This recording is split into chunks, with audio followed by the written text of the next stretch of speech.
8 రాష్ట్రాల్లో విస్తృతంగా నిర్వహించిన ఆపరేషన్లో Hyderabad city police cyber crime విభాగం 576 కేసులకు, మన నగరంలో 33కు సంబంధించిన 52 మంది మోసగాళ్లను అరెస్ట్ చేసిందని, వారిలో కొంతమంది బ్యాంక్ అధికారులు కూడా ఉన్నారని, మొదటిసారి 40 లక్షల విలువైన థియేటర్ క్రిప్టోను సీజ్ చేశామని, ఈ నేరస్తులు కొంతమంది బ్యాంక్ అధికారుల సాయంతో మ్యాల్ అకౌంట్లు ఓపెన్ చేసి వాటి ద్వారా బాధితులను మోసం చేసి తీసుకున్న డబ్బును తీసుకుంటున్నారని, ప్రెస్ మీట్లో బ్యాంక్ అధికారులు కూడా నేరుగా పాత్ర పోషించారని 2 కేసుల వివరాలను Hyderabad city police CP CV Anand వెల్లడించారు. ఈ 33 కేసెస్ ఏవైతే డిటెక్ట్ అయ్యాయో అనేక రకాలుగా ఉన్నాయి. Trading frauds 3, digital fraud 4, investment frauds 6, data theft fraud 2, social media 3 కేసులు, part time job 1 case, APK file fraud 1, USDT purchase fraud 1, first time crypto currency కూడా detect చేసి సీజ్ చేయడం అనేది జరిగింది. ఈ మొత్తం అన్ని కేసెస్ ద్వారా దాదాపు 88.32 కోట్ల రూపాయల నష్టం జరిగింది ప్రజలకు, ఎవరైతే విక్టిమ్స్ ఉన్నారో. 2.87 crores ఫ్రీజ్ చేయగలిగాం. సీజ్ చేసిన ప్రాపర్టీస్లో మొబైల్ ఫోన్స్ 43, ఏటీఎం కార్డ్స్ 39, పాస్బుక్లు 17, cheque books 54, SIM cards 16, laptops 3, shell stamp 13, Aadhaar cards 9, QR codes 3, crypto currency worth 40 lakhs and net cash worth 47 lakhs. 2 కేసెస్లో బ్యాంక్ ఆఫీషియల్స్ ఇన్వాల్వ్ ఉన్నారు. నిన్న మధ్యాహ్నం ఆర్బీఐతో సమన్వయ మీటింగ్ జరిగింది. రీజనల్ డైరెక్టర్ పట్నాయక్ గారు అండ్ అన్ని బ్యాంక్స్ ఆఫీసర్స్, అంటే వాళ్ళ సెంటర్ హెడ్స్ ఎవరైతే ఉన్నారో అందరు అటెండ్ చేశారు. చేసిన తర్వాత మేము చాలా విస్తృతంగా వారికి ఎక్స్ప్లెయిన్ చేయడం జరిగింది. ఏ విధంగా ఈ ల్యాబ్సెస్ జరుగుతున్నాయి, మనం ఏ విధంగా సమన్వయపరుచుకొని ముందుకు వెళ్ళాలని డిస్కస్ చేశాము. ఒక కమిటీ ఏర్పాటు చేశారు మా డీసీపీ సైబర్ క్రైమ్ ఆధ్వర్యంలో. కొంతమంది ఏవైతే మంచి ప్రాక్టీసెస్ అమలు పరుస్తున్నారో హెచ్డిఎఫ్సి వాళ్ళందరినీ కూడా దాంట్లో పెట్టి సిస్టమ్స్ ఏ విధంగా ఇంప్రూవ్ చేయాలనేది ఒక కమిటీ ఏర్పాటు చేసి తొందరలో రిపోర్ట్ తెప్పించుకొని వారు అమలు చేస్తారు. ఈరోజు మేము ఏం డిసైడ్ చేశామంటే, ఈ వచ్చే 2025లో ప్రజల్ని కాపాడాలంటే ఈ సైబర్ క్రైమ్ నుండి అవేర్నెస్ చాలా చాలా ముఖ్యం. అన్ని సెక్షన్స్ ఆఫ్ సొసైటీలో ఈ అవేర్నెస్ క్యాంపెయిన్ అనేది, ఎందుకంటే మా విక్టిమ్స్లో మేము చూసాము 13 సంవత్సరాల నుండి 86 సంవత్సరాల వరకు విక్టిమ్స్ ఉన్నారు. అందుకే అవేర్నెస్ క్యాంపెయిన్ ద్వారా దీన్ని ఆపే అవకాశాలు ఉన్నాయి.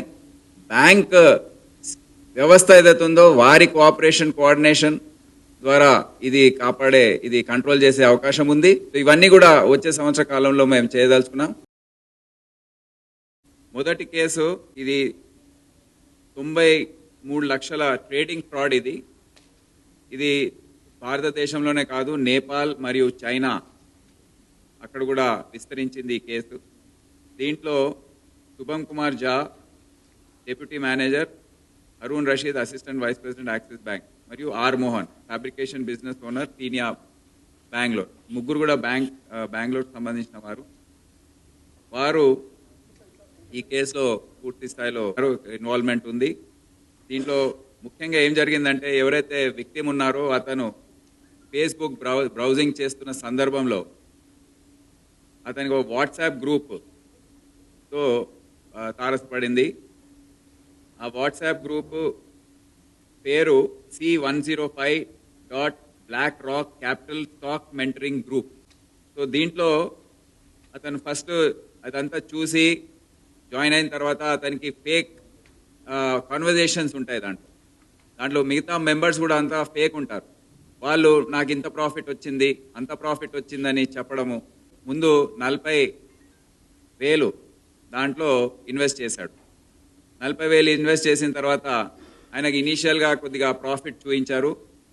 అది చూసి మురిసిపోయి ఇతను మళ్ళీ ఆశ పెరిగి దాని తర్వాత ఐపీఓస్ కూడా వస్తున్నాయి, దాంట్లో ఇన్వెస్ట్ చేయాలని చెప్పడం. కొద్దిగా ఇన్వెస్ట్ చేసిన తర్వాత అనుమానం వచ్చింది ఇతనికి.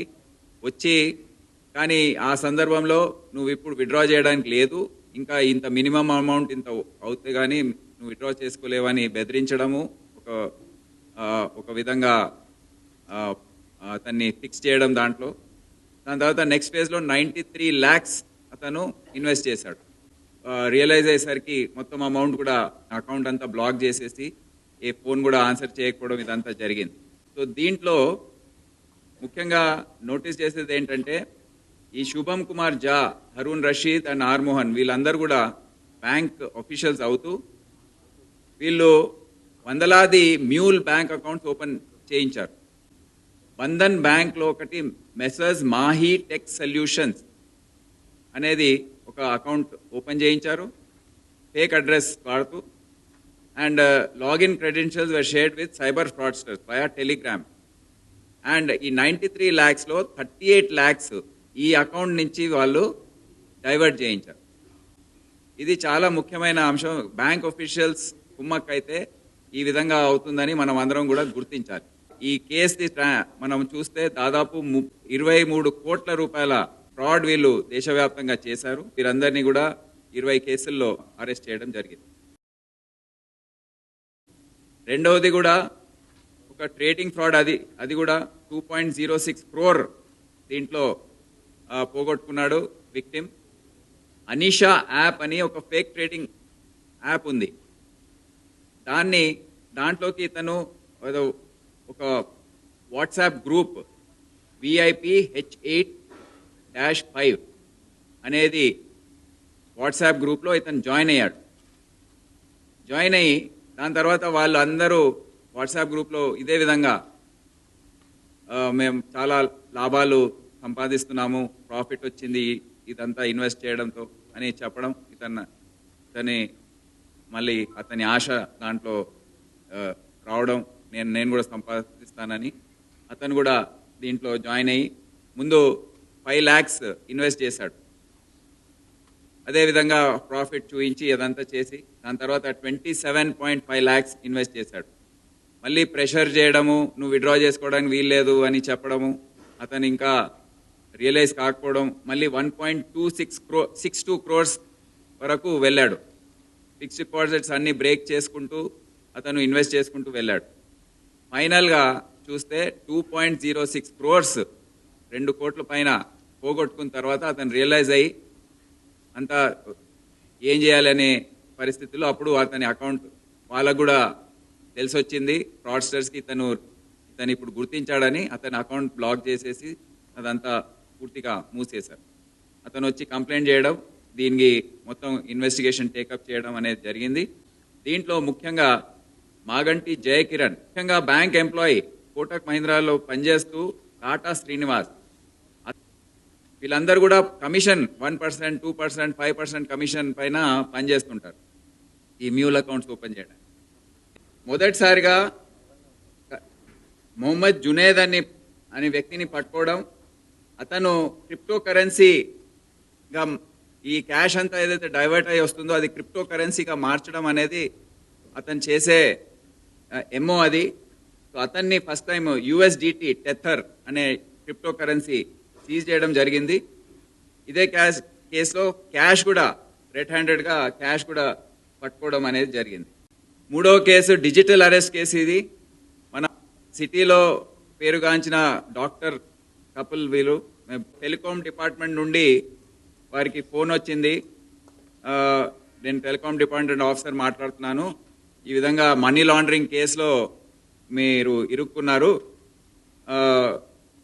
స్కైప్ కాల్ని అంతా బెదిరించిన తర్వాత స్కైప్ కాల్గా కన్వర్ట్ చేసి ఢిల్లీలో ఒక ఫేక్ IPS ఆఫీసర్ని పెట్టి అక్కడ వారికి అతనికి యూనిఫామ్ ఈ విధంగా యూనిఫామ్ వేసి అతని పక్కకు 2 ఆఫీసర్స్ని కూర్చోబెట్టి, ఇది చూడండి మీరు దీంట్లో ఇది దేశ ద్రోహం, ఇది మీరు చేసింది, మీరు డాక్టర్స్ ఈ విధంగా ఎట్లా చేశారు అని వారిని భయపట్టించడం. దాని తర్వాత వాళ్ళని నమ్మించడానికి ఒక fake order chief justice of India justice Chandrachud గారి పేరు మీద ఒక ఫేక్ ఆర్డర్ కూడా తయారు చేసి వారికి పంపించారు కన్విన్స్ చేయడానికి, ఫార్వర్డ్ చేసి. ఇక దాని తర్వాత వాళ్ళు కొద్దిగా అరే ఇది నిజమే ఉండొచ్చు, ఏదైనా అంత చెప్తున్నారు, ఇంత యూనిఫామ్లో IPS ఆఫీసర్లు చీఫ్ జస్టిస్ ఆఫ్ ఇండియా పేరు చెప్తున్నారని భయపడ్డారు. భయపడిన తర్వాత ఇదంతా మీరు బయటపడాలంటే ఫస్ట్ మీరు మనీ డిపాజిట్ చేయాలి, రిటర్న్ చేస్తాము. మీరు మీ కేసు మీ పేరు క్లియర్ అయిన తర్వాత అదంతా రిటర్న్ చేస్తాము, మీరు భయపడకండి. ఇనీషియల్గా అయితే మీరు డిపాజిట్ చేయాలని చెప్పడం జరిగింది. సో లేకపోతే మీ భర్త మీ కొడుకు ఇద్దరు కూడా డేంజర్లో ఉన్నారు. వారు మళ్ళీ పోలీస్ ఏం చేస్తుందో మాకు తెలియదు, ఆల్రెడీ కస్టడీలో ఉన్నారు, ఈ విధంగా చెప్పడం జరిగింది. దాని తర్వాత ఆమె భయపడి 3 కోట్ల విలువగల ఎఫ్డీస్ని ఆమె ఒక 15 రోజుల పాటు ఆ ఎఫ్డీస్ అన్ని బ్రేక్ చేసి వారికి ట్రాన్స్ఫర్ చేయడం జరిగింది. ట్రాన్స్ఫర్ చేసిన తర్వాత వారు అంతా ఇక ఈమె ద్వారా ఇంకేమో వచ్చే పరిస్థితి లేదని తెలుసుకున్న తర్వాత దాన్ని మూసేయడం, బ్లాక్ చేయడం అదంతా జరిగింది. వారు అంతా అప్పుడు రియలైజ్ అయ్యి మా దగ్గరకు వస్తే కేసు నమోదు చేసుకున్నాము. ఒక పెద్ద టీం అక్కడ వెళ్ళి హర్పాల్ సింగ్ గుజరాత్లో, అహ్మదాబాద్ గుజరాత్లో హర్పాల్ సింగ్ మరియు సయ్యద్ అయూబ్ హాయ్ వీరిద్దరు సూత్రధారులు, వీరిద్దరిని పట్టుకోవడం జరిగింది. ఎందుకంటే డిజిటల్ అరెస్ట్ కేసుల్లో అరెస్ట్ చేయడం అనేది చాలా తక్కువ, ఇది చాలా రేర్ కేసెస్ అన్నమాట. మరిన్ని అప్డేట్స్ కోసం మా ఛానల్ని సబ్స్క్రైబ్ చేయండి.